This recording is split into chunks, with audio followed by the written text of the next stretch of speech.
Well, I've also enjoyed your work on a foundation that you're working on right now, and a trust. And I think the most compelling thing is taking a community-based foundation that is loosely aligned, very engaged citizens, and putting some structure to it. And talk a little bit about how that came about, and the elements of getting that structure in place, because we've worked very hard on that. Yes, we have. Yes, we have. And I think we are seeing a tremendous amount of success as well. I think so. I think being able to sit back and observe and see how an organization is being run, and then being once again able to consult and say, here's what I'm seeing, here's an opportunity to streamline your organization, and at the same time I can document it so that if something happened and let's say the budget doesn't allow for paid staff anymore, you're going to have an operations manual that you will be able to hand off, and somebody can then go in and say, oh, this is how we do that, this is how we do this. The other challenge with the organization was their lack of, they had a lot of paper, lots and lots of boxes of paper, and again going back to the need for paperless system so that we can have a remote storage of data files that's being backed up on a regular basis.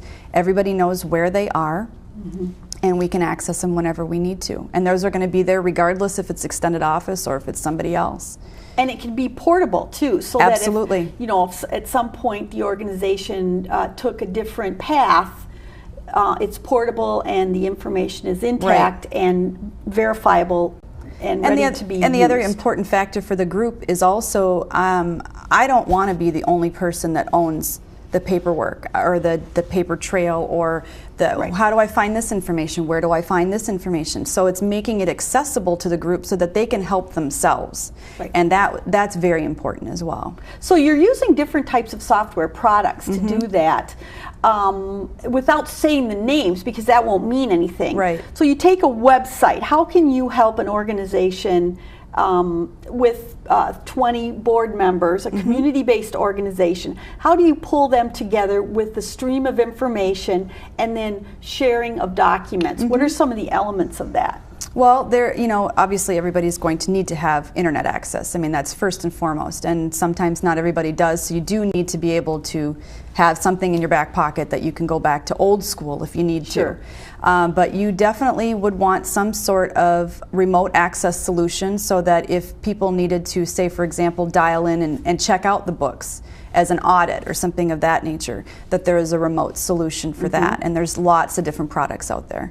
There is a lot of different products out there for collaboration or sharing of documents. There are free solutions depending on your budget, and there are paid solutions as well.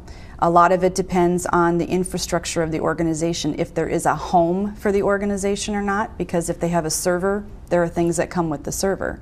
Otherwise, like I said, there are free applications out there that can be used too. It just depends on the needs of the organization and what their budget is. Well, I think you have additionally a skill set of a very strategic mind.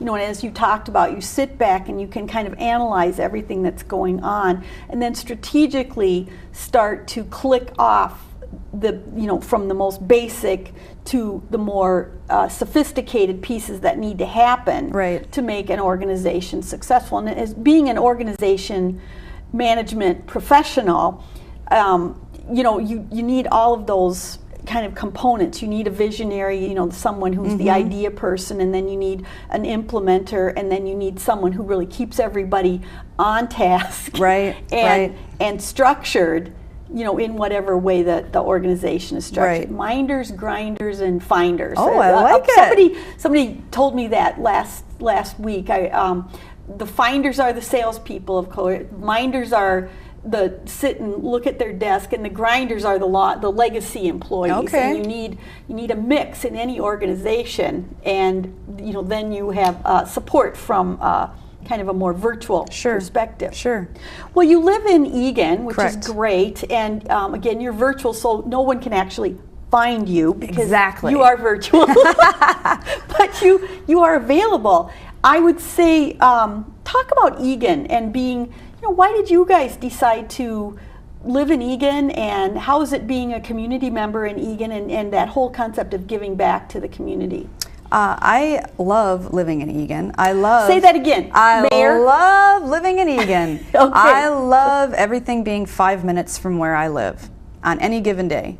Another part of being plugged into my community and my network, I love going to a store and I can run into 5 or 10 people that I know. Sure. I love that.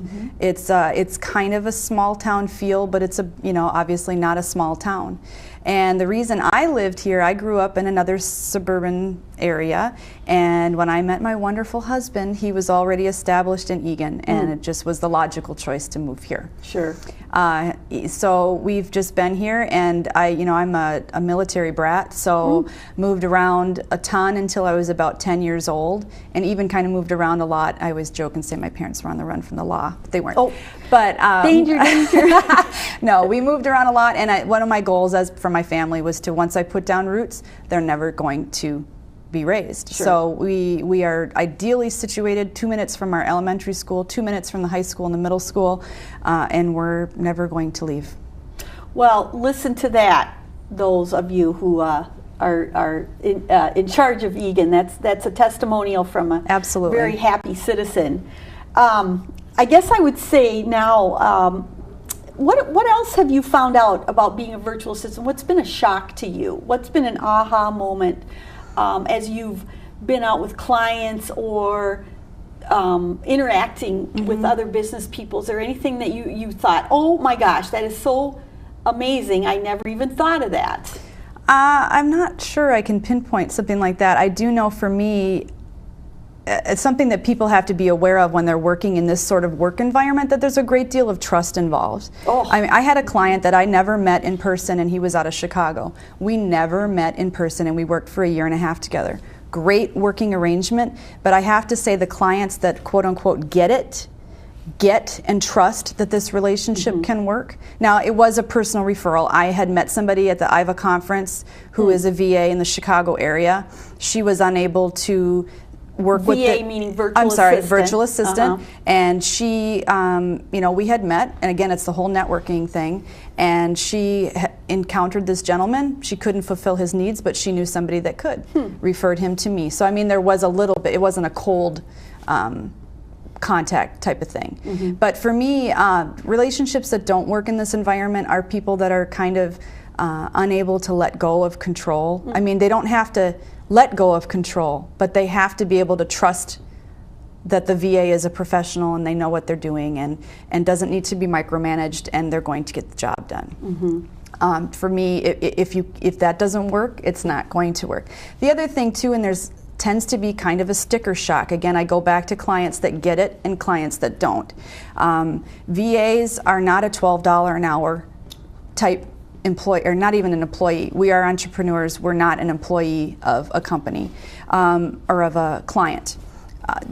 We can be anywhere from, and you'll find $12 an hour VAs out there. Don't get me wrong about that. But you always you really have to think about you're paying for what you're getting.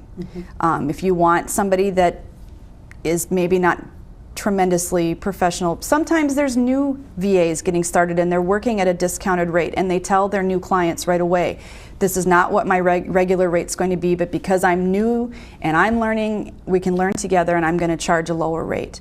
But you should expect, when you're working with a virtual assistant, a professional that's been established for a while, anywhere from $30 an hour and up, again, depending on their industry. I have a group of colleagues that I network with locally that have been in business for 25 years plus. And again, they were a great resource for me as a newbie coming in, because they were at capacity. Wow. And so I established myself as a professional and committed to my employment and in my company, and I got a lot of referrals from them because of that networking. Well, our time is almost up. Can you believe that? Already? Yes, you just are getting wound up. Wow. Yes. But Small Business Engine, it's so exciting to hear how you came to the concept of your business, how you implemented it, and then how you're growing, how your business plan is changing as you have more clients, and really making a huge contribution. I know that we've really enjoyed working with you and continue to work with you, and I just seen